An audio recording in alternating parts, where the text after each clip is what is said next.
We're taking a closer look at the toll that the pandemic has had on those in long-term care facilities.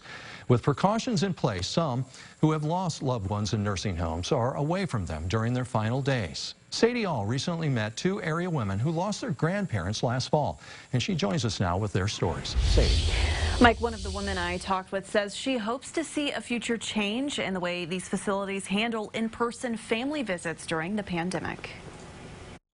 This thing we were trying to protect him from, he still passed away, and during that last 7 months of his life, he couldn't see the most joyous thing that he had, which was his family. Last fall, Hannah Klein tells me that she struggles with the final days leading up to her grandfather's death. She says the two were very close, and she used to visit him every day at his long-term care facility until March, when we saw places closed to the public around the world. Hannah says her grandpa, who was 85, entered the facility in May of 2019. Hannah says her family did all they could for him as long as they could before moving him to the facility. Still, he was pretty healthy. Without a doubt, I would say not being able to see his family degraded his health tremendously, along with a lot of other people, elderly people that I know. Hannah says he couldn't hear well, so a phone call wasn't easy. She mostly wrote him letters, but was able to see him a couple of times for patio visits. You can't imagine how it feels. You haven't seen your grandpa in 6 months and you can't even hug them or touch them or anything like that. Eventually in September, Hannah's grandpa caught COVID with no real symptoms. 10 days later, he passed away. When I went to go get my grandpa's stuff after he passed away, the first thing in his boxes were all the letters I had written and pictures, and so I knew that he had got to see that. Jade Humbleschimmel also lost her grandmother at a long-term care facility during the pandemic. Her grandma lived in Terre Haute while Jade was at college, which played a factor in her attending Indiana State. We always like to cook together, bake together, Wheel of Fortune. After college, Jade's grandmother moved into a long-term care facility for around 2 years.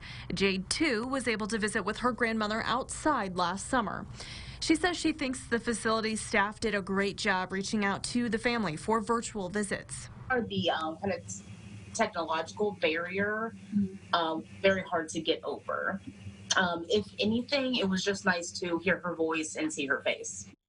Jade's grandmother also passed away at the end of September.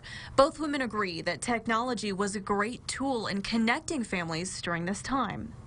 I really think that with everything going on, that's all we can do to keep everybody in-house safe, happy, and healthy. Hannah, however, says she wished her grandpa had the option to choose if he wanted to see his family in person. That's what I struggle with the most, is that we didn't save him from anything, Our elderly people matter and their lives matter, and especially the last year of their life or whatever it may be. It would be nice if they had that option, because everybody else does, and they don't.